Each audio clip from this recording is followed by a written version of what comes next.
Indivisible Text Ledge Live.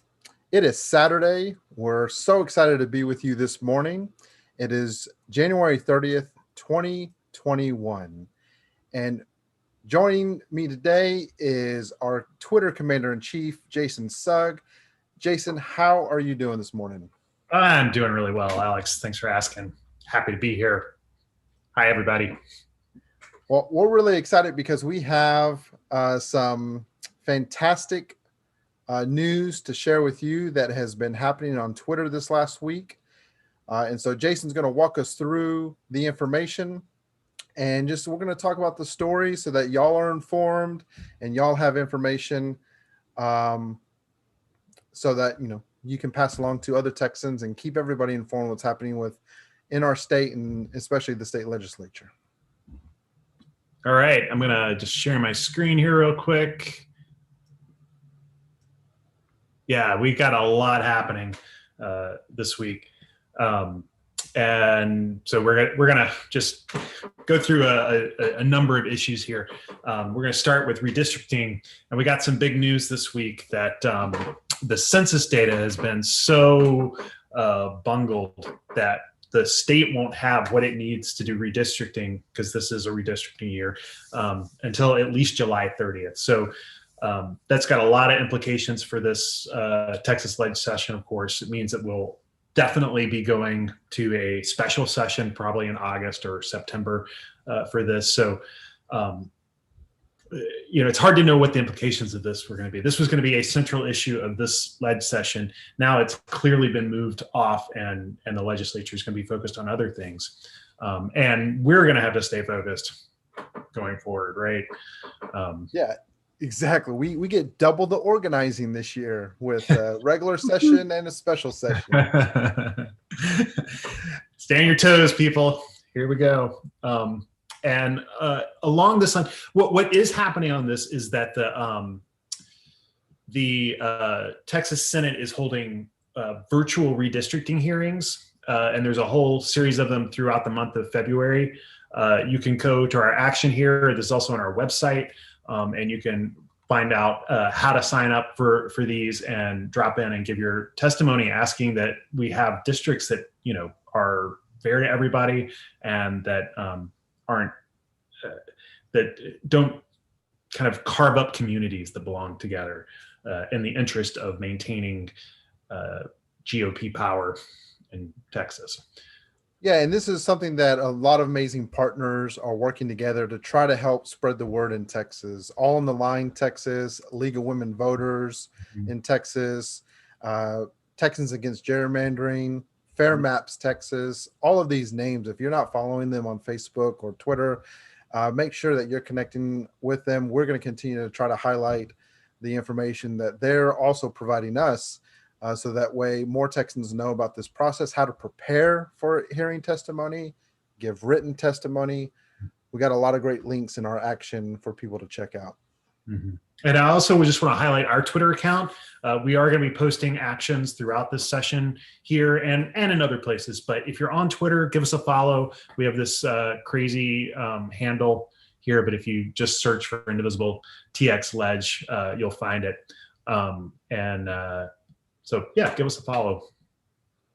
Other big news for us, our own Alex Montalvo here has been driving this coalition calling for the resignation of the state and federal level and state level Texas politicians who were involved in the January 6th insurrection at the Capitol. And this is getting a lot of traction. And we want to ask everybody to take a look at this, sign on to this petition that these people need to resign. I mean, this is crazy that we have senators and representatives at both the federal and state level who were actively stoking this mob to violence. Yeah, really, really excited about the organizations and Texans that have come together to call for accountability. And, this horrific insurrection happened on January 6th. People lost their lives in this insurrection. So much damage was done to the Capitol. And just the stress and just emotional toll we had as a country watching this unfold is something that we need to make sure that we are not allowing any kind of ability for this to happen again. And so this accountability against these Texas elected officials is very important. And it is coming towards the end of January. The pressure is continuing to grow throughout Texas and throughout the country for accountability. And, this is one of the actual benefits we have with Trump no longer being in office, is because he was a master at changing the news cycle of adding, so much stuff happened in the news that things would get forgotten or things would get left, undone.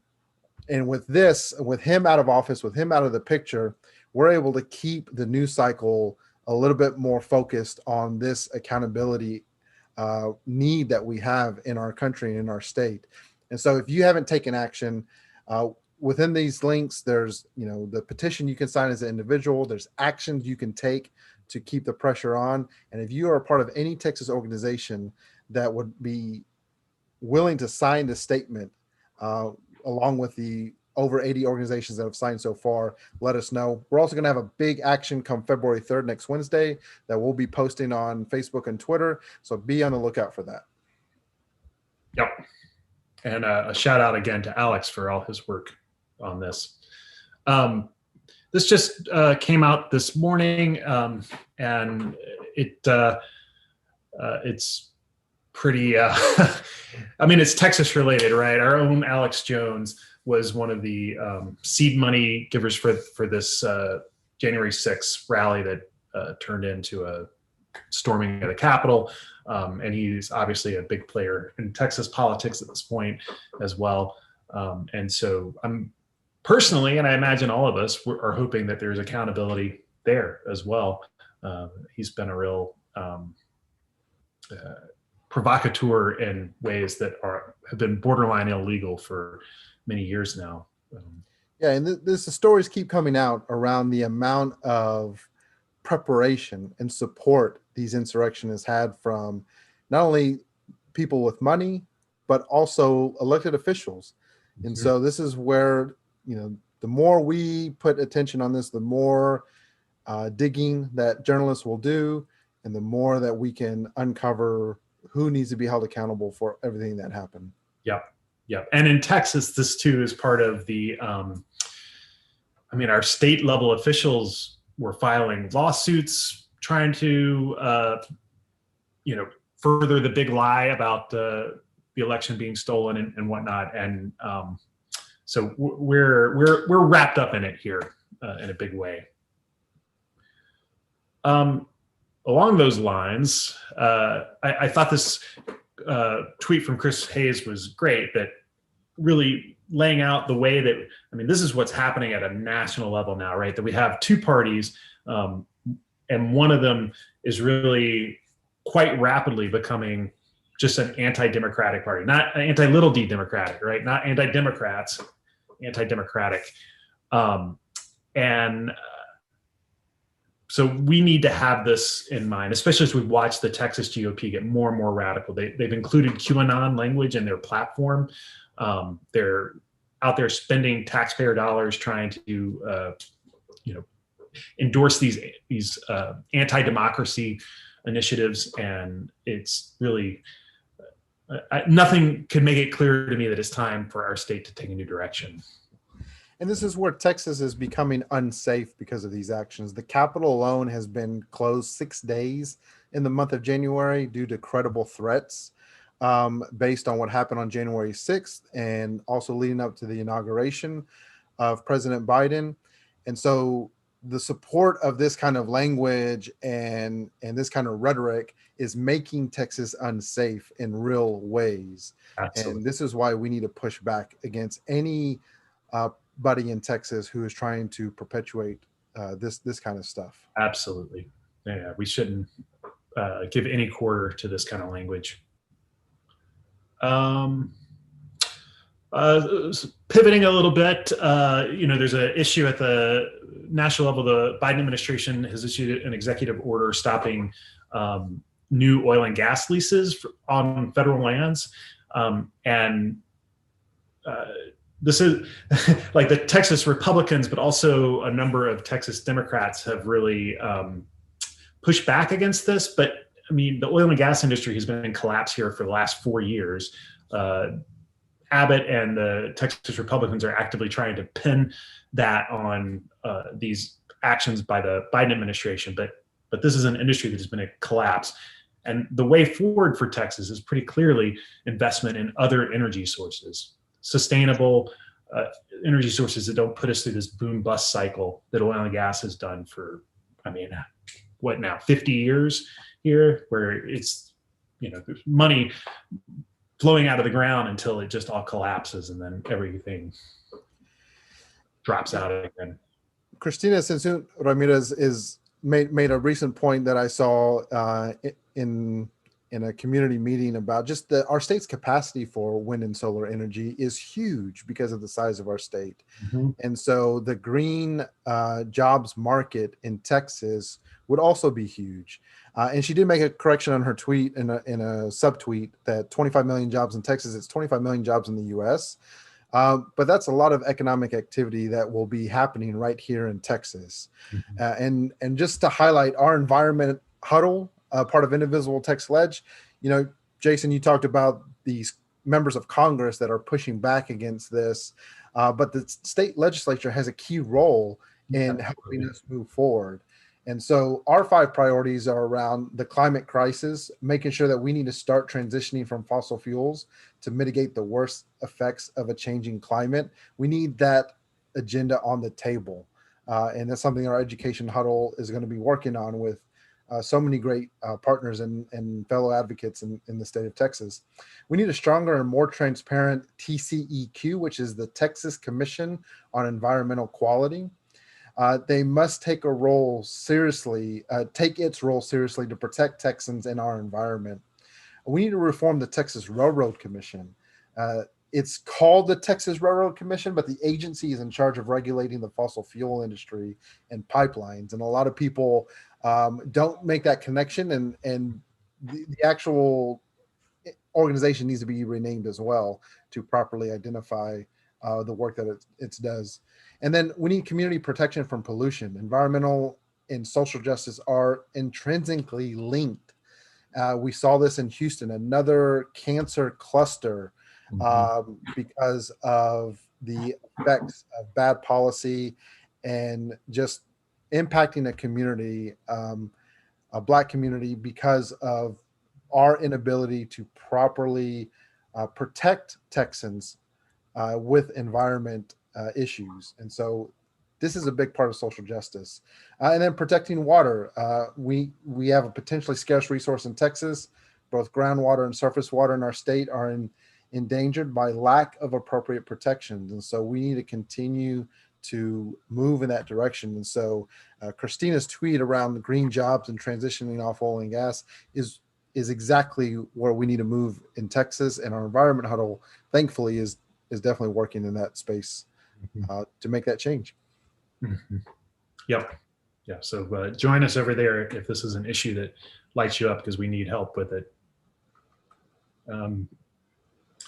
Another pivot here. I just thought this was a really wonderful highlighting of this basic fact in Texas, right? That the poorer you are, the more as a percentage of your income you're going to pay in taxes. So the people who are least able to pay the most of what they have in Texas, and probably benefit the least from the many safeguards that the government provides. And this seems really unfair, and especially as people struggle. So the myth, right? This is the myth with tax cuts, that it's more money in the pockets of everyday Texans. And even if there is a marginal benefit or any benefit, the percentage of benefit for everyday Texans, for the Texans that are on the lower end of our socioeconomic pool, are not nearly as great as the Texans who are at the upper levels of our economy. And so ultimately tax cuts help the people at the top way more than they help with everyday Texans. And that money is not trickling down. It has not been trickling down for decades. And so that whole notion of trickle down economics is a complete myth. Yep. Yep. And of course, this is a situation that was set up in the 90s where a constitutional amendment was passed that made it quite difficult to get any kind of income tax in Texas.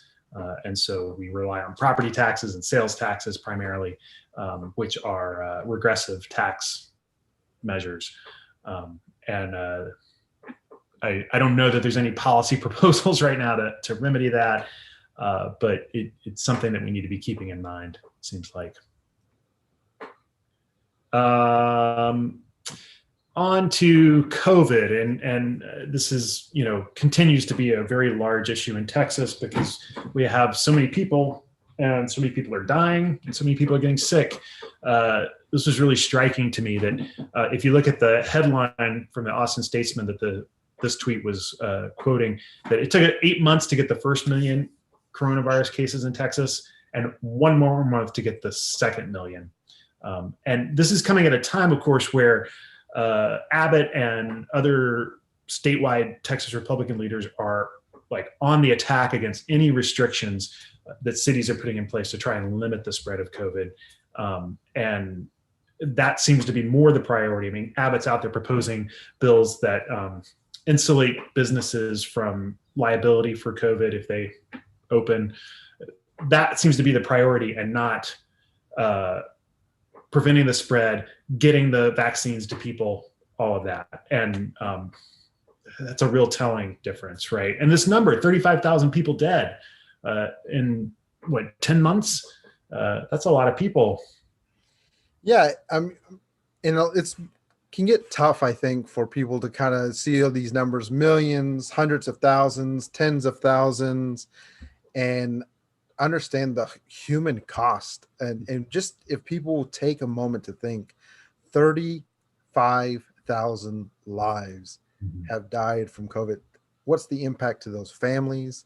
What's the impact to the places they live? Yep. What's the impact to the talent that they had and what they were providing and what they were contributing to their communities and their cities and just all of us in general? We really don't take the time to think about the weight of this number.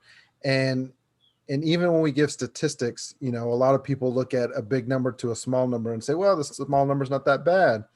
But just to kind of put in context, 35,000 for everyone, when you go to the Texas Department of State Health Services and they have the deaths data, you take a look at 2015. What was the leading cause of death in Texas? In 2015, it was heart disease. And for that year, the entire year, it was about 43,000 deaths. The second leading cause of death was cancer, and it was about 39,000 deaths. So COVID in 10 months is, in comparison, causing as many deaths as some of these major other health issues that we battle in our state for an entire year. And that's going from zero to full pandemic in 10 months, right? Yeah, this wasn't like a progression over, decades of worsening, different conditions or things. This was like a light switch that turned on and has impacted us, in a very big way this year in the last 10 months. And we're adding to this number. I think it's somewhere between 300 and 400 people a day at this point. So. Yeah, and when you talk about a million, the 1 million to 2 million jump happened in 2 months versus the first million happened in 8 months. These are not good indications to Texans being able to, more Texans are going to die, unfortunately, based on those numbers and the way we've seen the virus impact. And it doesn't need to be that way. We could have done a lot of things to help protect the lives of Texans. And another thing that, just for a comparison perspective, we kind of looked at some of the population data in Texas. And when you look at the city of Texarkana, they have an estimated population of about 36,000 people. And so the amount of COVID deaths is essentially the equivalency of Texarkana being taken off the map. Yep. And the entire population dying from whatever. And this is what COVID has done. We are getting to the sizes of well-known cities within Texas to the amount of deaths that have happened. And everything we can do to help protect Texans, to keep people safe, to help get this vaccine rolled out so that people are protected, we need to do everything we can. Yep.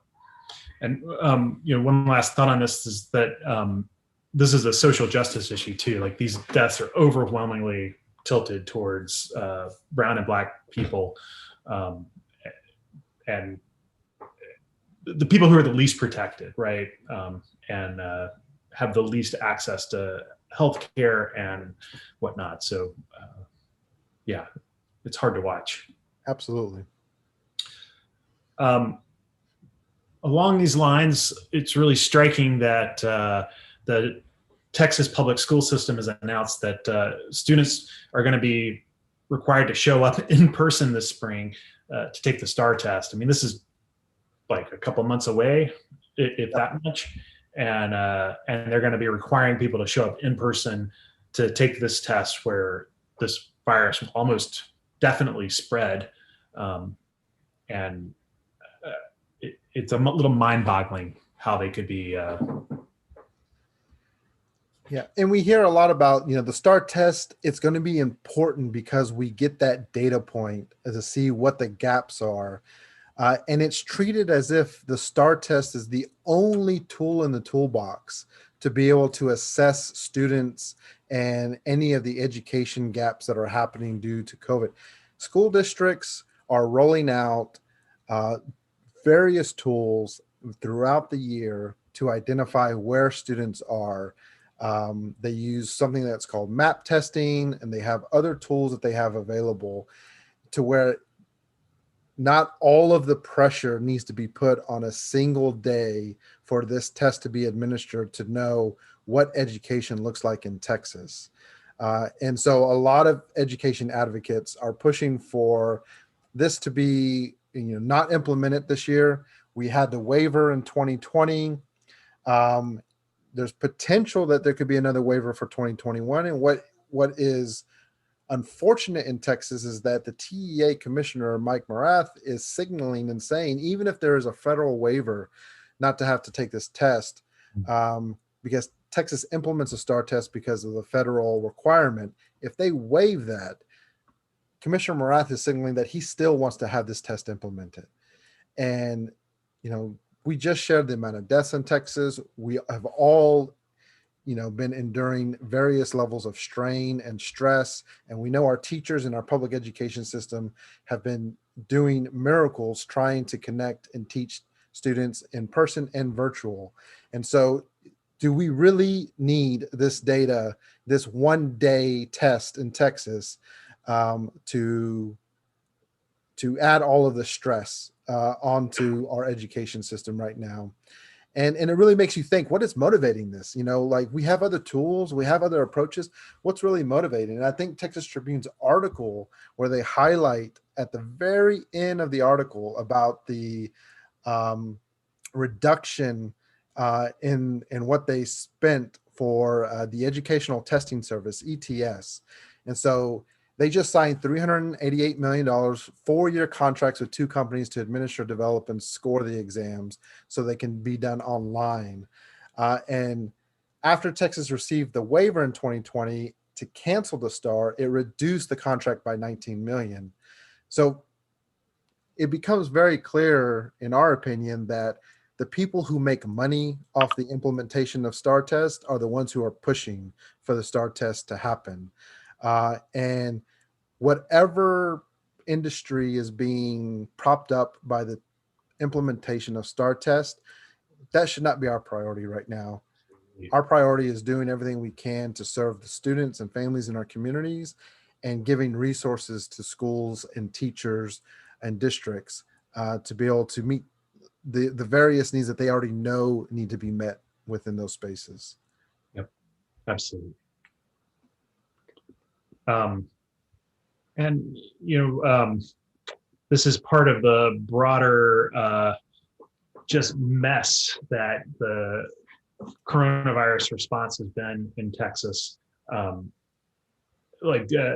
and COVID vaccine rollout is going on right now, and it's just been a disaster here. Like they've had almost a year to plan this, and they can't figure out how to get vaccines out to the people who need them. And I keep hearing stories from friends and acquaintances about this, and these news articles are out there too. I mean, there's just a lot of people.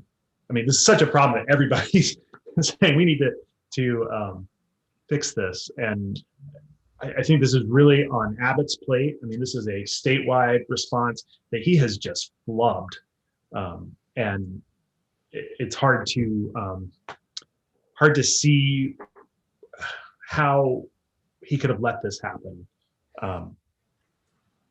Yeah, there's been different things with this pandemic that we couldn't see coming, that we didn't know to the extent it was going to impact us. We talked about public education just a moment ago, healthcare, the economy. But one thing you could see coming was the rollout of a vaccine. Yep. And for Texas to be struggling to the level that it's struggling right now, and us not having this plan to be able to effectively get the vaccine out to Texans and to prioritize the Texans that are needing it. It's very curious that, for example, teachers are not currently a part of the prioritization. And so this is just really unfortunate to see how Texans are being impacted by the lack of execution from the state leadership we have right now for something that is negatively impacting our communities in so many ways. Absolutely. And I thought this was a relevant observation as well, because we're Indivisible Texas Lege, that at least so far there's been zero effort in the Texas legislature to exercise any oversight over this. Like we're just letting Abbott do what he wants. Nobody's asking any questions of him, and it's a disaster, right? People are dying, it's spreading. And at a time when we should be moving in the opposite direction at this point. So it would be really nice to see the Texas Lege step up and start to ask some hard questions about what exactly has been going on here. Yeah, and this is where contacting your legislator, having frequent communication with them, phone calls, writing, whatever works for you, to make sure that your voice is being heard and they are hearing your voice around the expectations we have with the legislature. Mm-hmm. Jason, I think this pointing out this zero oversight is very unfortunate. Once again, something that our legislators could have been prepared for as they gavelled in the 87th session. Yep. Yeah, this wasn't something that's caught people unawares, right?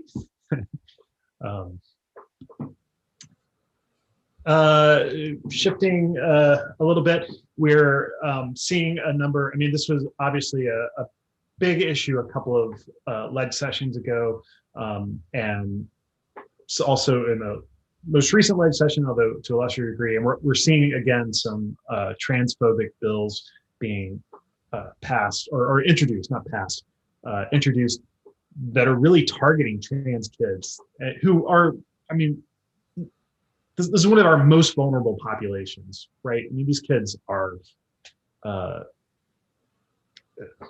they need support and help, not targeting in this way. And this particular bill would allow anybody, coach, parent, fan, to accuse a girl on a team of not belonging there and forcing her to prove her biological sex in order to be able to play. And that's really, I mean, how horrific. Like I've got daughters. I wouldn't want anybody being able to point at them and say and question that, whether they belong there. Yeah, and this is where the LGBTQIA plus huddle is doing amazing work. They have over 25 bills right now they're tracking in looking for either opposition or support of.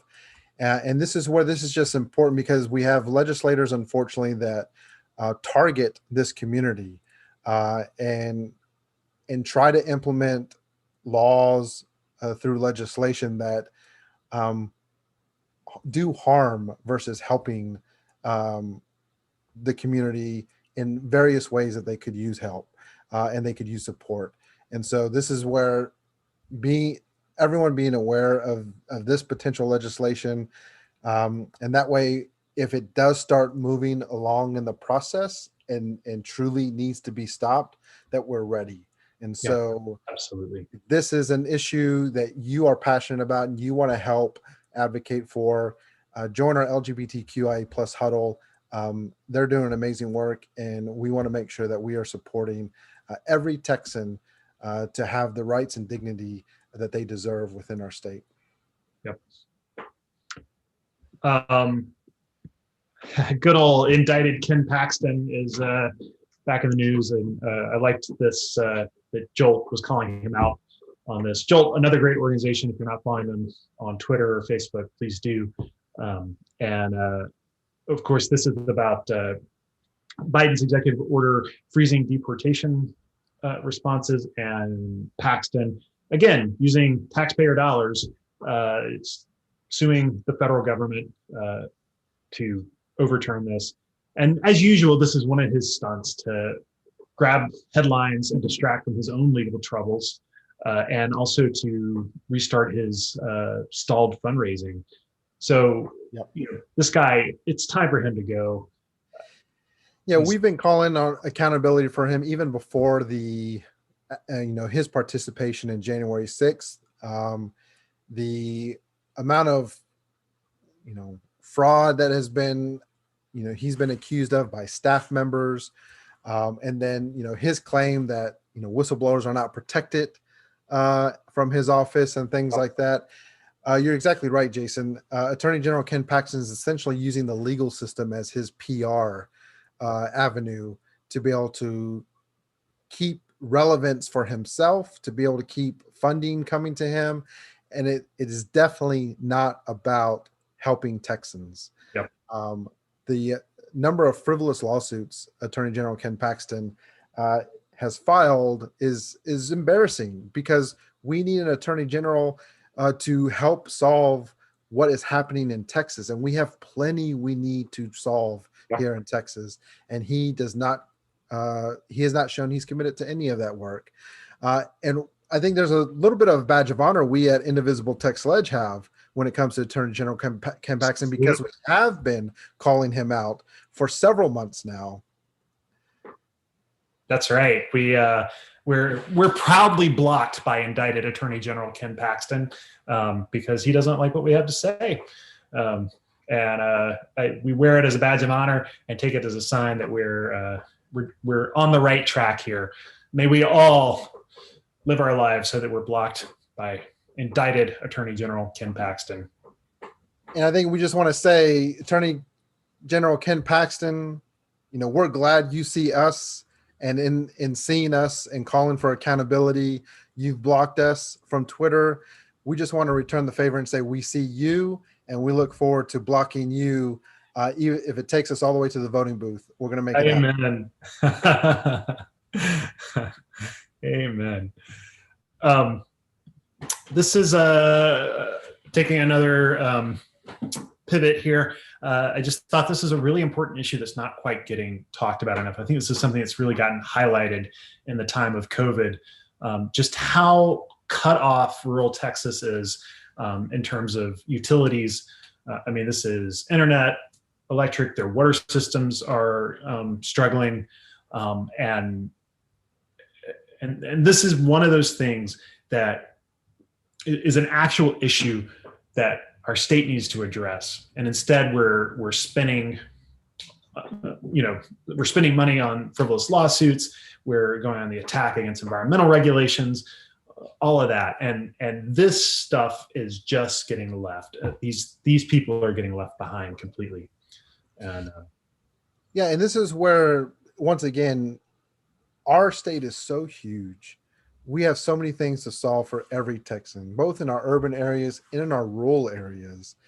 And in the time of a pandemic where we've seen technology be a huge help in helping people get access. Jason, you and I are live streaming this content to be able to connect with Texans because of the technology that we have available and use. And not having high-speed internet in rural Texas is kind of pushing them out of the conversation, pushing them out of being able to be engaged, and not allowing them to be able to be a part of the information that's being shared, raising their voices so that we can understand the things that they're dealing with and the things that they need solved in their communities. And so universal high-speed internet for all Texans is such a huge issue that our legislature needs to really take on this session and implement solutions around and pass whatever needs to be passed so that we can stay connected as Texans and we can continue to work towards the progress for a better and brighter future in Texas. Yep, absolutely. Absolutely. Which brings us to our last tweet, which is just a little news. The Senate is adjourned until February 9th. So we've got a little bit of a breather for a week or so here. And we would encourage everybody to use that time to, sign up for a redistricting hearing, sign on to our action calling for the resignation of these officials, and just start to establish a phone relationship with your state representative and state senator. Find their numbers, plug them into your phone, give them a call this week, and just let them know what's on your mind and the things that are important to you. This is definitely something we've had to learn as we've advocated within the state legislature, is that it's a big ceremony to kick off the legislature, but then there's these start and stops that happen in the first couple of months. People are being assigned to committees start doing some work, the different chambers adjourn, and so we hurry up to wait is sometimes what you hear. And Antoinette Perez, one of the Indivisible Text Ledger organizers, she does a great example of saying it is a marathon and a sprint at the same time. It feels like you have to do two things at once with the state legislature because of the way it's organized, the way it's structured, and the way we have to fit everything in 140 days. And the first 60 days might not be the most eventful. So that even takes less time for a lot of things to happen. And so being informed, being connected, being prepared, we want to continue to help encourage Texans to stay connected, because there are a lot of things that we still can do, even though they may adjourn at different points. There's so much work in Texas we have to do. Yep. All right. Well, Jason, this has been fantastic walking through the news. We have a lot of stuff that's happening. We're going to be with everybody. We're looking at every 2 weeks for right now, and we'll see if we need to ramp it up when the ledge session starts getting really busy. But we hope that all the links in our post you can use to stay informed, to share. Definitely put in the comments, share with us any other stories or tweets or news articles that you feel are important to stay on our radar. And we love to, continue to highlight different things as we navigate what's happening in the news of the state legislature. Absolutely. Again, thanks everybody for paying attention, and get out there and let's change our state. All right. Everybody have a great weekend. Bye. Yeah.